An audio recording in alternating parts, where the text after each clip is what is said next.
Nabi tidak diizinkan mengeluarkan air khamar dari tangan karena khamar masih haram di bumi. Ya. Termasuk madu belum. Nabi cuma kasih syarat, kasih madu gitu aja. Ya, bisa gawat kalau air madu keluar dari jari-jari Rasul kan. 4 sungai di sorga. Sungai air mineral, sungai air susu, sungai air madu, sungai air khamar. Khamar ternikmat tapi nggak bikin mabuk. Apa tuh namanya yang air orang Korea tuh dari air beras? Soju. Itu aja yang non alkohol udah enak banget. Saya bayangin kalau tuanya di atasnya soju, kayaknya enak ya. Ya. Itu kan bayang-bayangan aja. Alhamdulillah dari dulu nggak pernah minum tuh, alhamdulillah. Ya. Tapi ada godaan ke sana sih ya. Rasulullah SAW itu ditangani semua tuh. Terus yang kelimanya apa dong? Ya kelimanya fingerprintnya, al-hautnya di situ, telaganya Rasulullah Sallallahu Alaihi Wasallam. Ya. Dari mana kita paham ini? Yang ngantor sekarang nggak bisa masuk kantor kalau kantor tertentu ya, kalau nggak pakai fingerprint. Allah itu kasih imitasi surgawi di zaman modern. Dikasih imitasinya aja. Gitu. Kalau harus pakai kartu card baru bisa masuk akses, ya kan? Ada game-game bagus tuh di pusat studio game. Kita harus beli dulu kartu card, ya. Harus diisi kreditnya, baru bisa main. Itu kan surga khayali, surga imajinasi.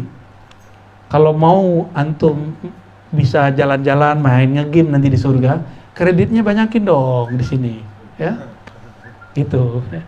Nanti kayak di beberapa pusat-pusat game itu beli sekian dapat bonus sekian. Ya sama di akhirat juga gitu.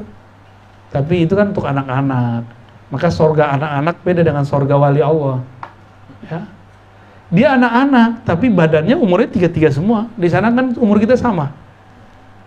Yang berbeda adalah pemahaman dia mengenai Allah Subhanahu wa ta'ala. Orang dewasa itu di sana jadi guru. Jadi orang di surga itu enggak hanya mohon maaf kawin enggak.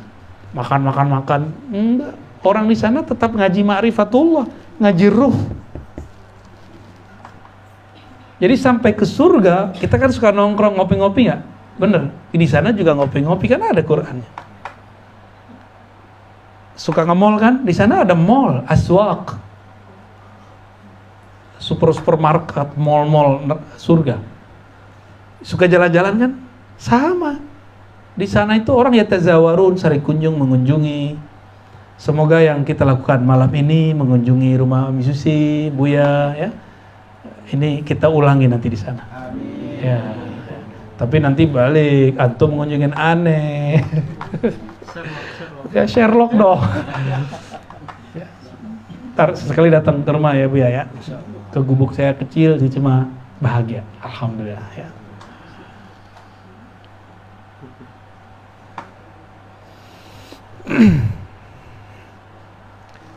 Ini baru pengantar, udah jam berapa nih? Jam 10. Tapi ini sudah dapat intinya sih. Ya. Jadi yang akan dicari, diuber-uber oleh ahlul kitab, termasuk orang-orang intelektual di kalangan muslim, itu ilmu tentang ruh. Dan jika ingin belajar ilmu tentang ruh, harus kuat akidahnya, harus kuat syariahnya. Kalau enggak nanti keblinger. Seperti kejadian di Aceh zaman dulu, mereka mengatakan zat kami zat Allah, sifat kami sifat Allah, di dalam diri kami ialah Allah. Jadi Tuhan dia ya. Gaya amat, orang masih masih makan, masih kawin, ya kan?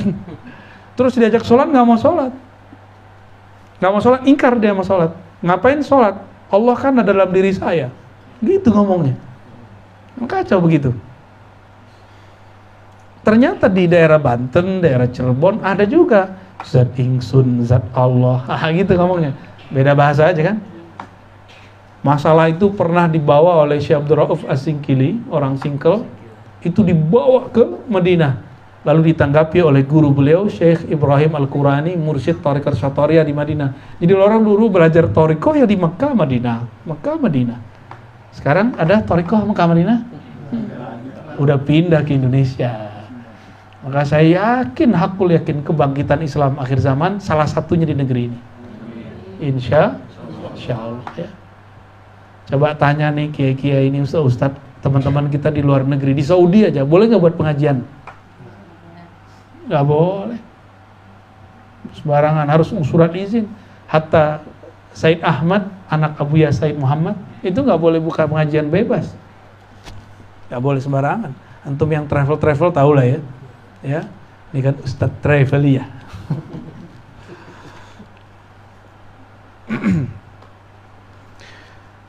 Nah, ini PR kita ke depan. Jadi kita harus mencari ilmu ini, ilmu tentang huruf ya. Dan kemarin kita sudah sebutkan beberapa, tapi ini dalam konteks Nabi Isa dan Al-Mahdi. Jadi Al-Mahdi itu hakikat yang terzahirkan, hakikat kolbu Nabi yang dizohirkan. Jadi isinya Al-Mahdi itu isinya kolbu Nabi semua. Jadi kalau udah ngomong tentang ilmu ruh, itu yang dibicarakan tentang yang di kolbu Nabi dulu. Yang kata Ibnu Abbas, kalau aku buka nih isi kolbunya Nabi, kalian akan mengkafirkan aku. Karena syariat waktu itu sedang progres. Nabi baru wafat, masih goyang. Sampai muncullah kemudian 4 mazhab. Tahu kan 4 mazhab? 4 mazhab, lalu ada Imam Asy'ari, Maturidi. Udah pas itu berdiri, maka barulah ilmu ini tegak ya. Ada tahun 309 imam namanya Hallaj, Al-Hal 309. Waktu itu ilmu akidah belum beres, belum terstruktur. Kalau mazhab sudah. Kalau mazhab tahun 241 sudah 4 mazhab. Imam Ahmad bin Hambal atau Hanbali. Sedangkan tahun 309 itu kan udah lama tuh. Ilmu akidah belum mapan. Walaupun akidah salafus soleh ada yang benar. Muncullah kemudian ya tahun 300 ya, ini masa-masa ini 309 sampai wafat orangnya 324 dan satu lagi 303. Imam Asy'ari dan Maturidi. Imam Asy'ari 324 wafat, Maturidi 303. Berarti berapa tahun setelah Al-Hallaj? Al-Hallaj membuka ilmu rahasia ruh, langsung dia dihukum mati. Sebelum ini dikenal sebagai ulama. Ini 2 orang ini, siapa tadi namanya?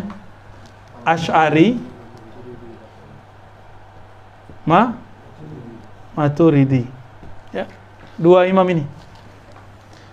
2 imam ini masih lagi membangun pemahaman yang dia dapatkan dari ulama salaf, ulama terdahulu, dari Nabi, menjadi satu kaedah-kaedah akidah. Belum matang-matang benar itu. Udah ada ulama salaf yang kuat, tapi masih sifatnya private, personal orangnya sudah oke, tapi belum semacam pergerakan khusus. Maka Al-Hallaj ketika buka ilmu ini, dia langsung difitnah, merasa jadi Tuhan. Al-Hallaj. Tahun 505 wafat Imam Ghazali. Sebelum tahun 505, Ghazali ngomong apa? Seandainya aku hidup di zaman Al-Hallaj dan aku menjadi hakimnya, aku akan bebaskan dia secara mutlak. Ternyata hakimnya belum mengerti. Ini versi Imam Al-Ghazali. Nah, sekarang ilmu akidah Asy'ari Maturidi udah matang, udah mapan. Bahkan tambah sempurna di zaman ini. Maka ini udah siap, ilmu ruh akan siap-siap dibuka selebar-lebarnya. Ya, pelan-pelan lah. Doakan saya juga istiqomah. Insya Allah saya ikut khidmah menjelaskan ini nanti dari ilmu-ilmu yang kita ambil dari guru-guru kita. Ya, Insya Allah. Udah jam 10 lewat 10. Udah 1 jaman lebih ya. Alhamdulillah. Udah dulu deh ya. Udah ngebul ente, Cung. Ente belum kawin. Barangkali itu yang bisa saya hantarkan ya. Nah, nanti kalau umur panjang rutin, kalau yang hadir nih orangnya konsisten. Sebenarnya saya sih nggak konsisten ya, kadang bisa kadang enggak, maaf ya. Tapi kalau depannya yang datang ini orang yang sama, saya bisa tambahin. Kita buka lagi rahasia muqaddimah dari ruh itu. Baru masuk kepada setelah ruh, apa yang Allah tiupkan kepada ruh? Apa yang Allah tiupkan ke ruh Nabi, ke ruh wali, nanti kita bahas itu semua. Ada di Quran semua, nanti kita nggak keluar dari ayat Al-Quran. Ilmu ini nggak boleh keluar dari Quran. Keluar dari Quran sesat. Cuma cara bacaan tuh mungkin beda dengan cara baca aneh gitu. Ente baca terjemahannya, aneh baca makna di belakangnya, kan beda aja itu. Kita sedang mengeksplorasi bab isyarat tadi. Semoga Allah bimbing. Gitu aja ya. Maka jangan jauh-jauh dari syariat Nabi Muhammad sallallahu alaihi wasallam ya. Kalau antum belum sanggup mengamalkan syariat, jangan ingkar kepada syariat itu. Cukup katakan saya belum sholat, udah titik. Jangan bilang hari gini masih sholat, kafir namanya. Gak sanggup haji umroh, bilang aja saya belum bisa haji umroh. Jangan kemudian bilang ngapain muter-muter Mekah. Di kolbu kita ada Mekah kok. Ya salam, sok bener ya. Masya Allah, tabarakallah. Coba ente ngenyeknya dahsyat.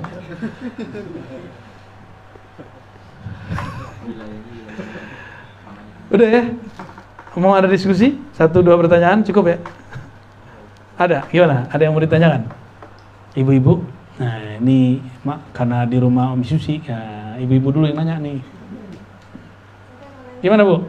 Ada yang mau ditanya? Pertanyaannya, Cung, kapan ente kawin? Iya. Siapa nih yang nanya? Oke. Assalamualaikum warahmatullahi wabarakatuh. Saya belum bisa ngebedain kalau sudah ketek HP-nya ruhnya antara ruh sama kolbu. Gimana cara bedainnya? Cung, apa Cung? Ruh sama kolbu. Iya. Apa beda ruh dan kolbu? Jangankan ibu, Imam Ghazali aja nggak bedain. Tapi Ar-Razi bedain. Ya. Tenang Bu, saya bedain Bu. Tenang. Jangan-jangan itu bisikan yang dari mana? Nggak benar, itu ruhnya yang nanya tuh. Kamu, kolbu kamu bukan ruh kamu, itu dia yang ngomong. Kolbu bisa galau, ruh nggak boleh galau. Kolbu itu kalau di tubuh disebut jantung.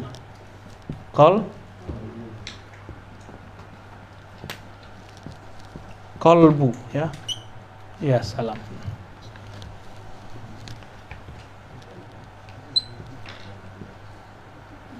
Nah, kira-kira begitulah ya. Gimana Cung? Loh. Si kolbu ini ya, di dalam dirinya itu ada struktur-struktur. Ini namanya fuad. Ada lagi namanya lub. Ingat ya, ini bakal kita ulang-ulang sampai kiamat. Biar oke masuknya. Lub itu inti. Tapi di dalam inti itu ada inti lagi. Sir. Sir itu adalah metadata daripada ilmu ma'rifat. Boleh disebut juga Play Store-nya kolbu. Play Store-nya kolbu. Harus bisa di-download dulu. Harus punya email dulu. Baru bisa nge-download dari sini. Nggak punya email nggak bisa. Ya. Email itu yang disebut nama ruh. Ya. Dalamnya, ini tambah ke dalam nih, ruh. Tapi tambah ke dalam, tambah luas. Kalau digambar kan kayaknya tambah kecil ya. Tapi sebenarnya tambah ke dalam, unlimited. Allah itu mandang ke kolbu. Allah nih ya. Nih simbol aja. Allah mandang ke kolbu. Apanya yang dipandang dari kolbu? Yang dipandang Allah dari kolbu, ruhnya. Jadi Allah kalau mau komunikasi dengan hamba itu bukan lewat yang di luar. Kan di luar ini kolbu nih. Kita tambahin satu lagi ya, biar gede sekalian kan. Ini itu bagian terluar dari ruhani. Jadi ruh itu punya struktur. Bagian terluar dari ruh namanya kolbu. Karena dia bagian terluar, dia pasti ternodai. Tapi setan tidak pernah bisa mendudukinya. Dia hanya bisa rusak dari luar. Ini kolbu. Jadi kalau orang maksiat nih matanya ketutup. Maksiat lagi begitu terus. Kalau sehari kita matanya jelalatan, udah ketutup deh. Ya. Kira-kira gimana? Hari ini udah banyak belum jelalatannya? Udah ngomongin orang tutup lagi kan, kesel sama laki sama bini tutup lagi, makan nggak pakai bismillah kok tutup lagi, kesel sama orang, hasad iri dengki baru udah tutup semua. Fuad gimana nasibnya? Fuad ini kan kalau kita pakai kacamata, ini warnanya itu apa, kacamatanya, lensanya itu kolbu, lensanya burem. Muka orang jadi burem nggak? Kalau lensanya hitam, mukanya orang kayak hitam. Matahari mana ini? Kayaknya malam aja tuh hari. Nah, ini yang disebut orang kalau lensa ruhnya sudah ketutup, kolbunya zulumat, dipenuhi dengan kegelapan. Lalu gimana cara bersihinnya? Karena ini dosa kolbu, tobatnya tobat kolbu, nggak bisa tobat zahir. Apa penyakit di kolbu? Ini yang dikeluhkan kepada Allah. Maka kalau kita ngaku pengakuan, Allah ampuni, tapi besok diulang lagi, keluar muncul lagi tuh jerawatnya semua, nodanya muncul lagi. Maka istighfar itu, ini kabar gembira dari Allah Subhanahu Wa Taala, dari Rasulullah. Jika seseorang maksiat hari ini, di kolbunya kan ada noda, tapi di malaikat belum ditulis, ditunggu per 24 jam ada nggak istighfar? Tuh, ini kabar baik buat mancung yang jelalatan. Pulang dari Lampung sampai sekarang ingat mulu ya. Ya ampun. Syarifudin gimana Syarifudin? Diam-diam dia sering nyesek juga tuh. Jadi kita ini sebenarnya ruhnya nggak pernah tersentuh oleh keburukan. Dia cuma kacamatanya ketutup gitu. Nah, kacamata ini tergantung akalnya disekolahin apa enggak, itu ngaruh juga tuh. Nah, bagian terluar ini namanya akal. Bagian terluarnya lagi namanya jiwa, nafs. Bagian terluarnya lagi badan atau jasad. Ini kita nyekolahin badan, latihan silat, ya kan, fitness. Kita latihan jiwa. Ini psikolog sini nih. Ya. Akal sampai S3 kan? Dia sampai S2, S3 S1, tapi bisa jadi GM ya, keren. Kita S3, JOM, bukan GM. Ini sampai di sini, kita sekolah udah sampai ke sini. Terus tiba-tiba orang-orang yang mohon maaf akalnya gak sempurna, dia mencoba mengukur kolbu dengan badannya. Gak masuk di akal lah. Gak mungkin lah masa badan bisa begitu. Banyak kan orang begitu? Banyak. Nabi Ibrahim gak kebakar. Antum mikir pakai kolbu, pakai akal, pakai jiwa, pakai badan. Nah, tinggal gitu. Nabi Ibrahim itu makhluk ruhani, dia udah sampai ke sir dia. Sir. Jadi makomnya beliau sampai di sini nih.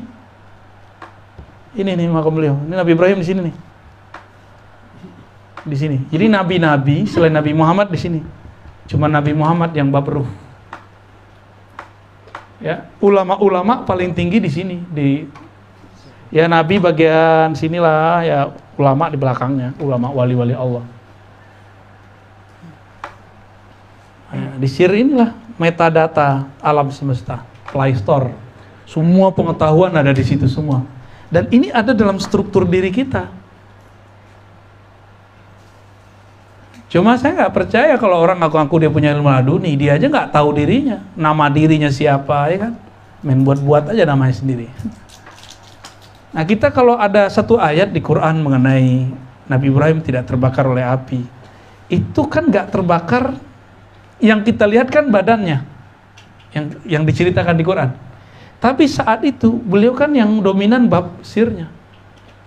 Jika manusia itu sisi ininya yang dominan kepada badan, jiwa dan akalnya, jika ini ketemu musuhnya, maka dia jadi kebal, imunitasnya tinggi. Akal harusnya stres dengan pandemi, tapi kalau dia mikir pakai fuad, pakai lub, pakai sir, dia malah dapat rahasia. Seharusnya kalau pakai pandemi, jiwa stres, akal nggak bisa mikir, masdud. Kan stres di sini ya, stres di jiwa. Kalau akal apa namanya? Ya orang nggak bisa mikir lah, udah mentok akalnya. Ketika ini mentok semua, kalau dia berpikir dengan lubnya, pakai ini aja udah cukup. Ini udah cukup untuk mengcover ini semua. Tapi di akhir zaman, ujian itu udah tembus melewati kolbu. Jadi wali-wali Allah yang cuma makomnya makom kolbial lewat. Apalagi dokter-dokter lewat tuh. LCMA yang ilmunya cuma pakai kitab kuning lewat semua. Maka jangan heran orang pintar baca kitab ngomongnya kasar, ceramahnya penuh kebencian, karena dia cuma membaca yang tertulis. Dia nggak pakai ini dia. Antum masih pakai fuad, masih bisa kelewat sama Dajjal nanti. Yang nggak lewat tuh yang udah masuk ke sir. Ini masih goyang tapi selamat, ini selamat nih. Kolbu ini masih bisa selamat kalau dia sudah dapat pencerahan. Tapi jarang nanti. Orang-orang di sini banyak yang mati ntar. Jadi mursyid nanti banyak yang mati. Banyak yang murtad. Ya, orang-orang tarikat kan ahli kolbu, itu banyak yang murtad nanti. Dia nggak sadar kalau dia sudah murtad. Masih pakai kopiah hitam, pakai serban, masih pakai tasbih, tapi dia sudah murtad semua. Allah udah nggak pandang imannya, karena sudah menyekutukan Allah dengan sosok yang dikultuskan itu. Ya. Dialah Dajjal itu nanti. Jadi Dajjal itu nyamar jadi wali ntar. Gawat nggak ntar? Makanya saya nggak heran ketika ada tamatan Timur Tengah datang ke rumah goyang masalah Imam Mahdi yang di Pakistan itu. Imam Mahdi ala dia. Ya, ente S1, S2, S3 di Timur Tengah, masa itu aja nggak ngerti? Dia bilang gitu aja. Ada cara jawabnya, ini rahasia antar kita jelasin ya. Insya Allah ya. Kita ini selalu memanjakan badan, jiwa, akal. Coba, ente tadi kalau nggak makan masuk angin nggak? Kolbu nggak makan masuk angin juga dia. Cuma angin kolbu beda lagi. Fi qulubihim maradun fazadahumullahu marada. Di kolbunya ada penyakit. Kalau dibiarin nambah. Gitu. Apa lagi? Jadi beda nggak kolbu dengan ruh? Ya ini bedanya. Jadi kolbu itu bagian terluarnya ruh. Imam Ghazali bilang raja itu kolbu. Kalau Ar-Razi enggak, Ar-Razi bilang raja itu ruh. Ya. Di saat Imam Ghazali nulis ilmu ma'rifat, asror yang baru dibuka oleh Allah bab kolbu. Sekarang Allah udah buka lagi. Virus udah segini hebat. Kitab Sahih Bukhari dulu orang nyarinya harus berbulan-bulan baru khatam, mau cari kemana-mana. Sekarang download di internet kan. Maka semudah apa sekarang belajar ilmu-ilmu hadis yang dulu didapat 3 bulan, 7 bulan, 7 tahun. Sama, ilmu ruh ini nanti akan Allah turunin. Yang penting tahu cara downloadnya. Bisa di-download. Ya, masa Sahih Bukhari bisa di-download. Ya. Apalagi film bisa di-download kan? Film di sini bisa di-download. Isra Mi'rajnya Nabi itu bisa di-download. Bisa di-copy ulang. Nabi Ibrahim bisa diputar ulang itu. Cuma dia harus masuk ke alam sirnya.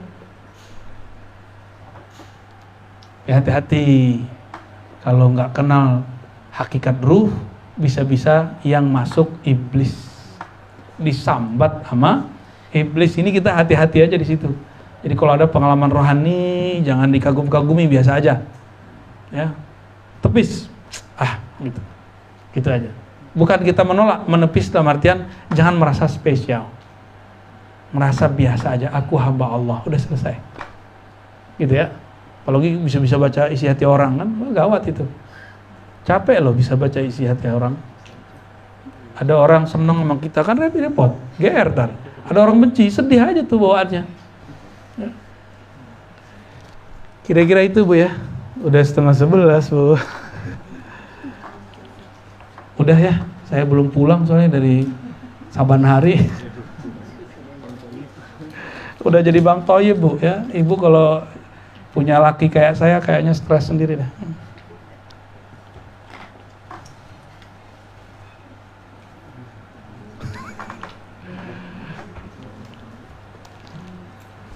Baik, semoga ini adalah awal yang baik. Muqaddimah mulu dari kemarin ya, tapi beda ya kajiannya dengan sebelumnya. Beda nggak? Beda ya, alhamdulillah. Nggak mau juga saya ngulang-ulang gitu. Untuk itu mari kita baca surah Al-Fatihah. Semoga Allah mencahayai badan, jiwa, akal, qalbu, fuad, lub, sir dan ruh kita semua. Al-Fatihah. Alhamdulillah.